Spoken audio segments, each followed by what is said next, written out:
Good morning and welcome to this weekend's Brunch Club, where we toast to all the amazing, diversely faceted women out there, filling your cup with inspiration and encouragement as our guests share their personal stories, experiences with careers, family, parenting, equality, mentoring, and advice.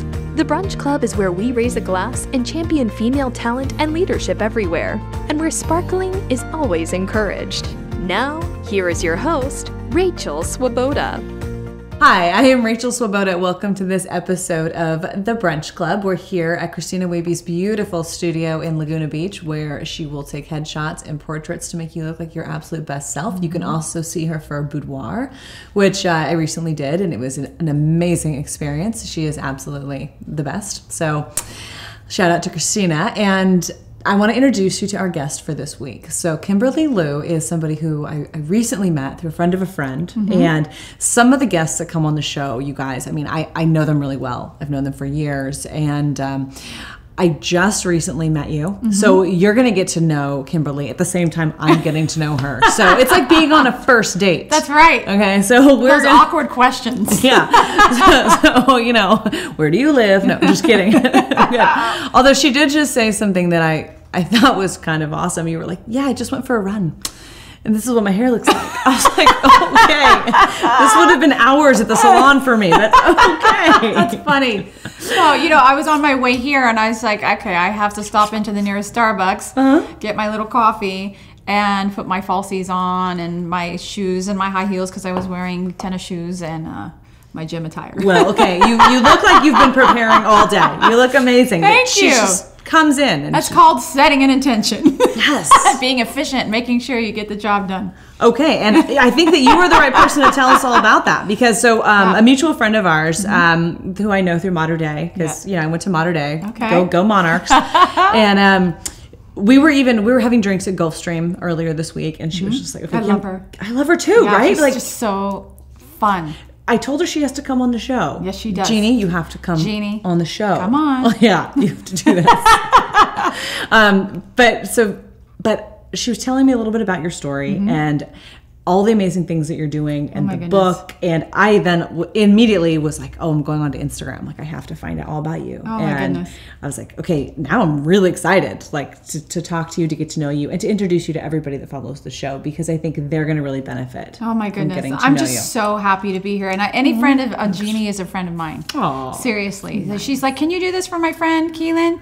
Sure, I'll go do it. Can you come over here, Rachel? We just think you're okay. Let's do it. And I'm really excited to be here because you were a yes person, saying yes. Well, you know, it's funny because I took a year of saying yeses. Okay. And there's actually a book by Shonda Rhimes that actually talks about the year of yeses. Oh, I read it. Oh, it's amazing. I'm halfway through it, but I actually did something like that a long time ago, and that's why I'm here now. Oh. Yeah, it's so interesting. Tell me the story. So the story. Okay, so I grew up,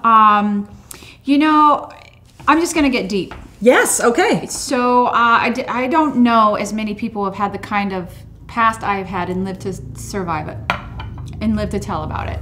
Okay. So, you have my full attention. Okay. So, I was the ninth child, right? And my parents, they were always gone. And, by the ninth one, you're like, oh, she'll figure it out.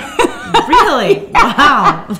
So at least my parents did. And I remember always being alone. I've died 3 times by the time I was 4 years old. What? So I kept drowning in a pool and I'd leave my body and then I would come back. And apparently I had something to accomplish here because the universe would not let me die. Oh my God, does your mother know you talk like this? Well, my parents are now deceased, but it's a really interesting story. Well then, poof, it's okay. Well, it's interesting because I did ask my parents, I'm going to be telling the story. Yeah. And they said, you do what you got to do. Because they knew that the story needed to be told. Okay. All right. So it's one of... So you survived. Survived. Three deaths. Deaths. All right. Keep going. So then when I was 12, kind of an interesting childhood, all of these things. But, my father had gotten me hooked on drugs when I was 12. And then I had ended up in How does a father get his daughter hooked on drugs? One that realizes that if the child tells the mother, he's going to be in a world of trouble. So he ended up getting me hooked on drugs when I was 12 years old. And then I ended up in homes for when I was 15 years old. And then by the time I was 16... But was this like, yeah. hey, I want you to go to bed, have like, here's a glass of wine? Or was this like... It was more of the talk of, Dad, I know what you do, and I know that you're on drugs, and what's up with that? And he was like, well, you know, I work a lot. I just, you know, I need this. This is what I need. And the next week he was getting me hooked on it too, so I wouldn't tell my mom. Like, hey, come do it with me. It's like a bonding thing? Yeah, it was like a bonding kind of deal. Oh my God. Yeah. Wow. So that was really interesting. And then at 15, I got sober. And I went into a home for kids. And this home was amazing. But in this home, they taught me, you know, you can do it or be anything you want to. Because my whole story, I always feel like if you're going to tell a story about your life, let's make it a good one. Because whatever you say goes. So my story was one of addiction. I did whatever I had to. I mean, living on my own at 16 years old, God knows what I had to do in order to survive, right? I worked 2 full-time jobs. I went to high school full-time. I was actually going to high school. And, you know, at one time I didn't have a car, so I was driving my bike 26 miles, just one way, just so I could get to the 24-hour fitness, so I could take a shower, so I could go to school and then ride my bike to work.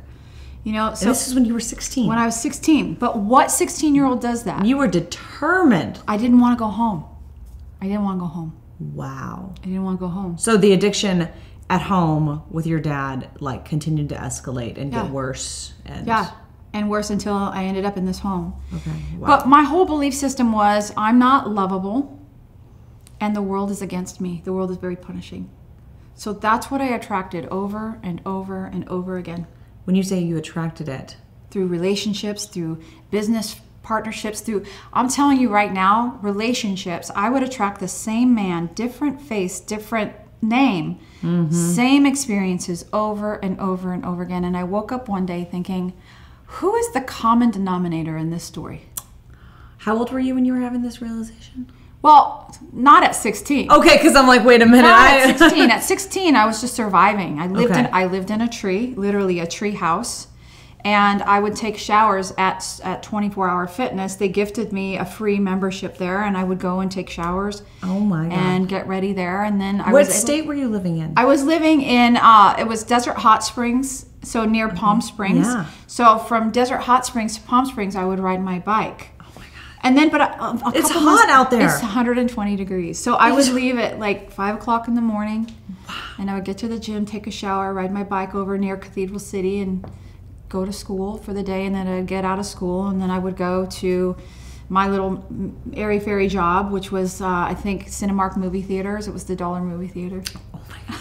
And I used to steal popcorn and the butter so I could eat. You know, it's all of these things. You are the most determined. Yes. So you're a survivor. Yes. Yes. But that being said, if I can do it, you can do it. It doesn't matter. It doesn't matter what you're going through, the experiences. You can do anything. You can do anything that you put your mind to. But you see, I didn't have a mentor. That's why I became a mentor. Because having a mentor, I have so much determination. Had I been steered in the right way, there's so much, I've already accomplished so much. And I just have done a little bit of research on you, but I mean, for everybody who's getting to know you for the first time, maybe just a few of your accomplishments that you are the most proud of, as you are mentoring and leading, other women. Well, one of the biggest accomplishments that I'm most proud of is being a mom. Go ahead. Okay, it makes me want to cry. Because I get to now have the kind of childhood that I wished I always had. My kid means everything to me. She is my soul. She keeps me, even to this day, motivated. She challenges me the most too. And how old is she? She's 8. Oh, she's amazing. So this is my second chance. When I had her, I was like, okay, that's it. No more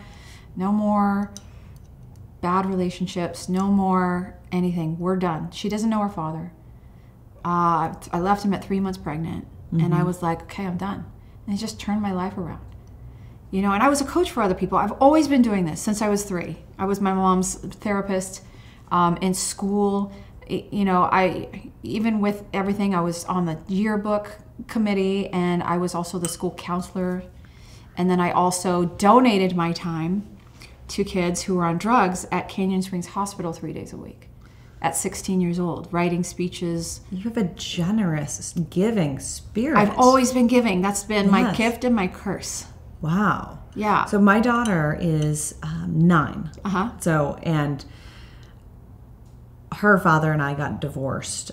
Well, I got pregnant, and then we got married because I got pregnant. Okay. And then it was going terribly. Right. And I don't know if you've researched this yet on me, but I'll just Not share. yet, but I want to know. Yeah, and it's out there. I speak about it publicly. I think we need to tell people Yeah. our darkest secrets. Because if we don't... So it was bad. And then we had our son, and he was like 8 weeks old, and I had just gotten my C-section, like staples out, and then there was domestic violence. And so I left him, and I mean, it was like one and done. Like there was no going back from that for me. I was like, okay, like we're going to do a single mom thing. And I mean, I don't want to like jump to the end because there's a whole lot of like rigmarole that happened after that. But I mean, the short story is we're in a good place now. We've been divorced almost 7 years. Like we're good. And he's actually really taken it seriously about being a good father, which is all I really ever wanted, is him to be a good dad. And so he's taken that really seriously. But this is not about me. I'm sorry. I don't want to No. I want to hear you go that way. It's about us. But when we, I'm going to pause, even though I don't want to pause, but we're going to take a quick break, and then we're going to come back, and I want to continue learning about your daughter, learning about, how you have gotten to this place. And then I also want to talk about your book and what's coming next, because your generous spirit is just, I think, absolutely growing every day with what you're doing. So I want to make sure everybody knows about that. So we'll be right back.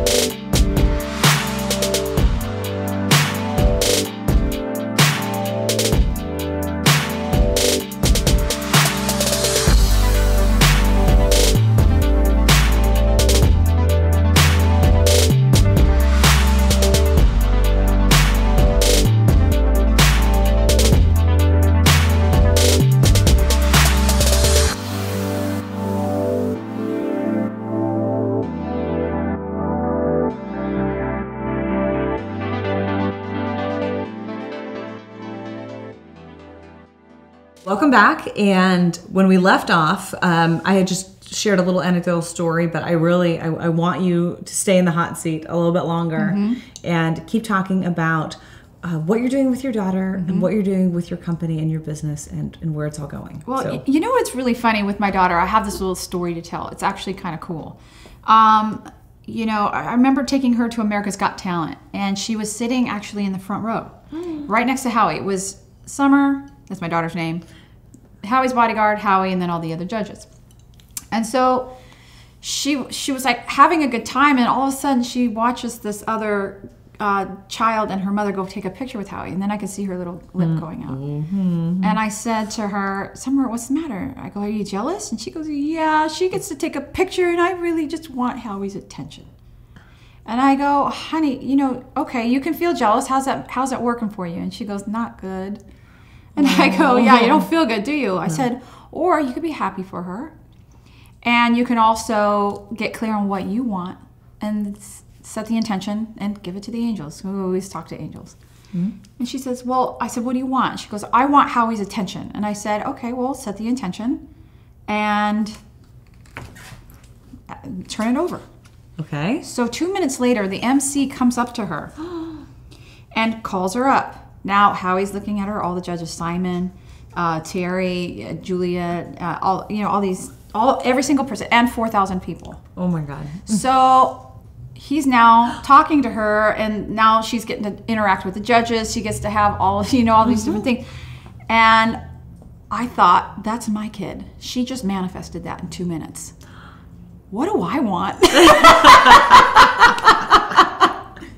She's magical. Absolutely magic. And that comes from me. I'm not going to tell you that I instilled that in her. It's not that. It's me getting out of her way. But you course directed her. You mentored her. Well, I mentored her. I asked her a few questions, and then she set the intention and she created it. Makes sense? I did not create that for her. So as a mother, I didn't have that. And so I'm very, very, I didn't have a mother to tell me what to do. I was always the mother. Since 3 years old, I've always been the mother. And so I wanted to make sure that my daughter has the mentor and mother, but that I'm able to get out of the way. I think that's my hardest job, is not hovering over her and making sure, and just to back off. But that really taught me, that experience really taught me, like, what do I want? So I meditate a lot. I'm gonna tell you the whole thing. Okay, of what I do. When you meditate, by the way, before you tell us, do you sit or do you lay? It all depends. Okay. Because someone recently told me that you can lay when you meditate. Lay down, but and I was like, well, that's a game changer. Like, that sounds awesome. You can meditate. So a lot of times, like, I've done the Vipassana meditation retreats where you go on 10-day silent retreats or whatever. Yeah. It's the hardest thing ever not to talk. But they don't want you laying down, because the reason they don't lay down is because they fall asleep. Oh, okay, fair enough. But, okay, I want to hear. Keep going. So I was like, what do I want? And I sat in meditation, and I was like, I want to be a best-selling author. That's what I want. I've already written 3 books. This is my 4th. And so that's what I'm doing right now. I'm setting the intention, and I'm going out, and I want to be a bestseller. But not because I want the credit of being a bestseller, although that would be really nice. I'm not gonna lie. I mean, come on. Yeah, wouldn't I turn it down? Right. What's the name of the book, new book? It's called Becoming Who You're Meant to Be. Eliminate Destructive Patterns and Unlock the Ultimate You. And Ooh, wow. Yeah. It's beautiful. I say, and it's on the back of my cover of my book, if you're going to tell a story about your life, let's make it good, because whatever you say goes. And I'm going to tell you what I do every morning to help, like, what got me through all of this? What helped me? Because a lot of people, they have this thing where they're just burnt out. They're trying to keep up. They're trying to keep up with life, and life is so fast-paced. That feels like very real. Yeah.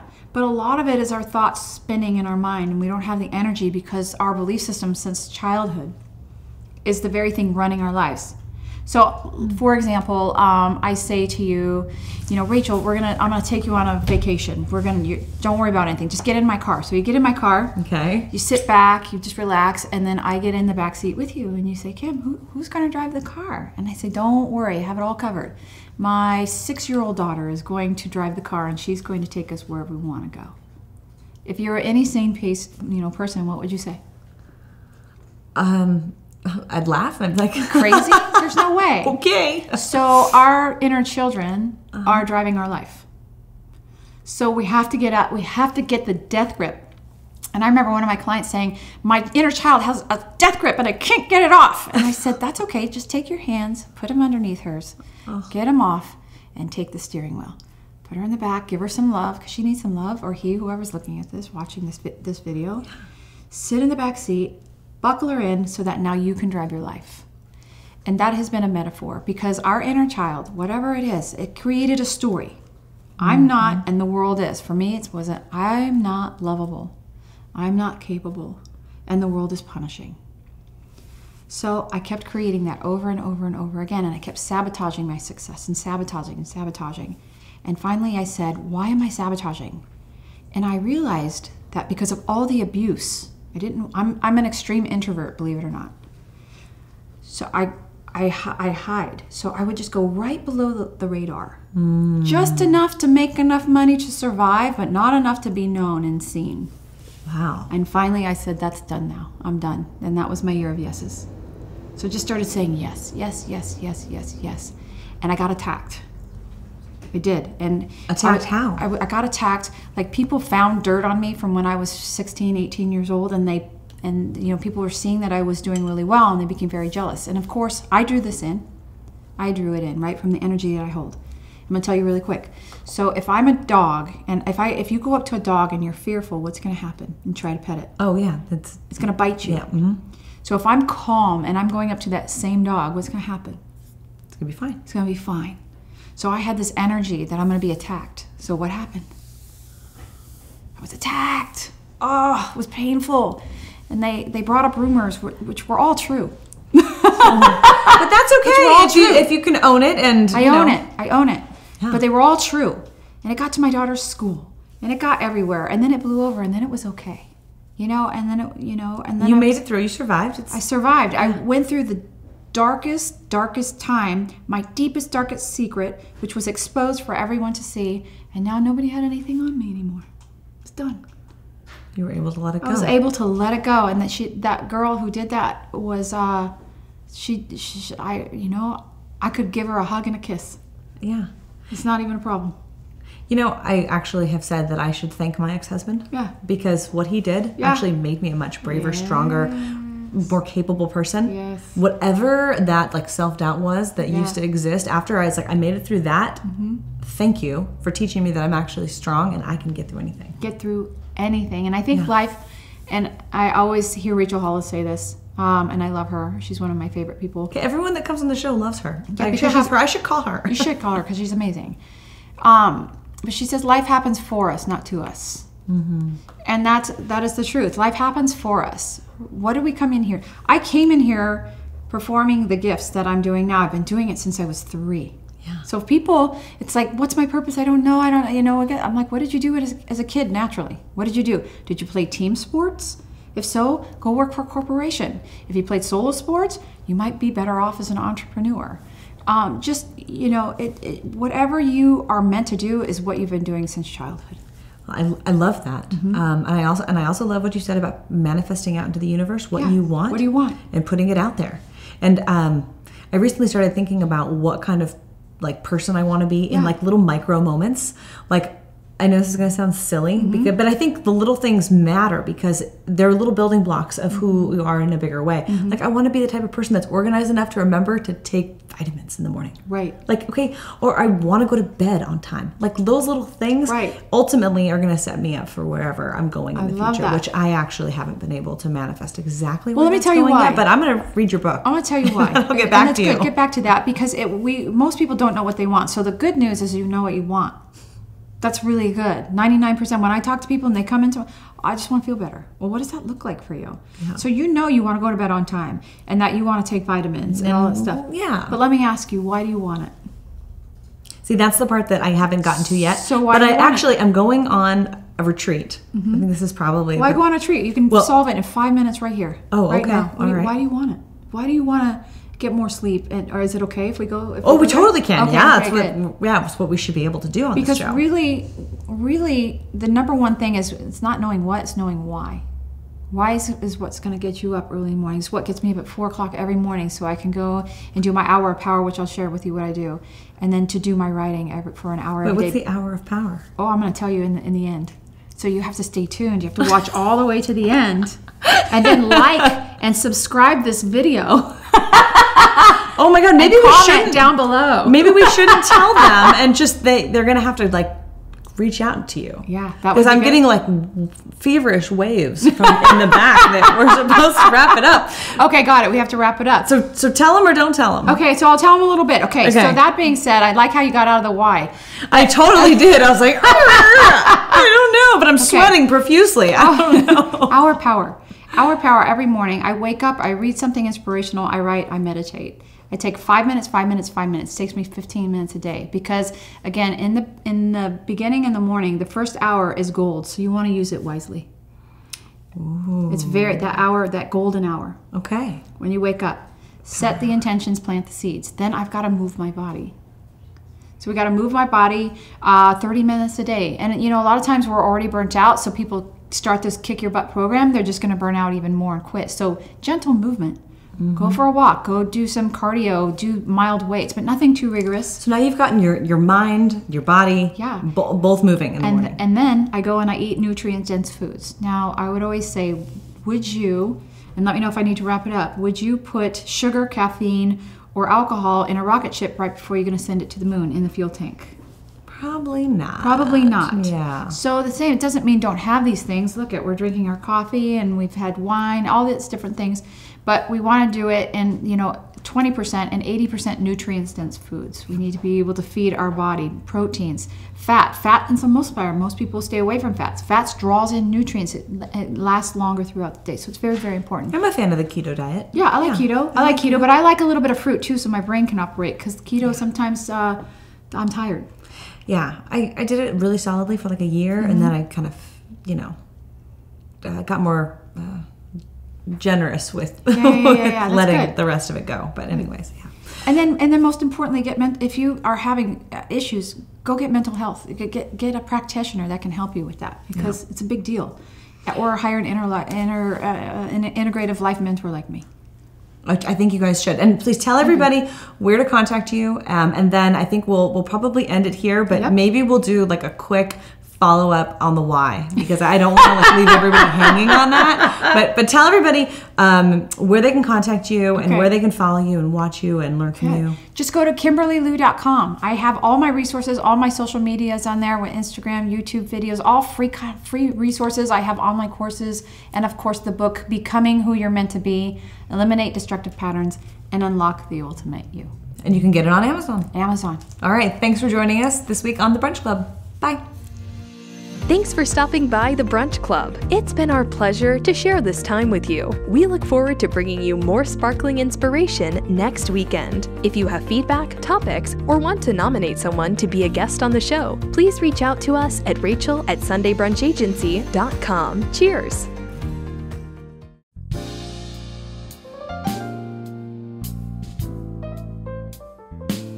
Hello everyone, my name is Christina Webby. Welcome to my studio. I have created a system for my photo shoots to help you get the best outcome from each experience. The first step is the booking and the consultation, then the preparation steps, then the photo shoot itself, and lastly, we have the reveal and order session. First thing is the consultation, which is one of the pillars for the photo shoot. We'll go over all of the steps needed to accomplish the look that you're going for. We'll discuss the theme and the wardrobe. We'll cover all of that in person if possible, and I'll help you plan your photo shoot and prepare to reveal yourself and look your best for the camera.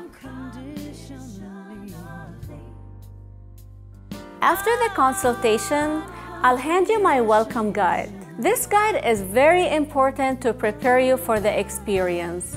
It contains a wardrobe guide, a beauty guide, a product guide, also a written section on what to expect. When you're prepared, you'll feel confident. And that confidence comes from within. But it's a process I can help with. The professional hairstylist and makeup artists at the studio are really good at making you look your best version of yourself.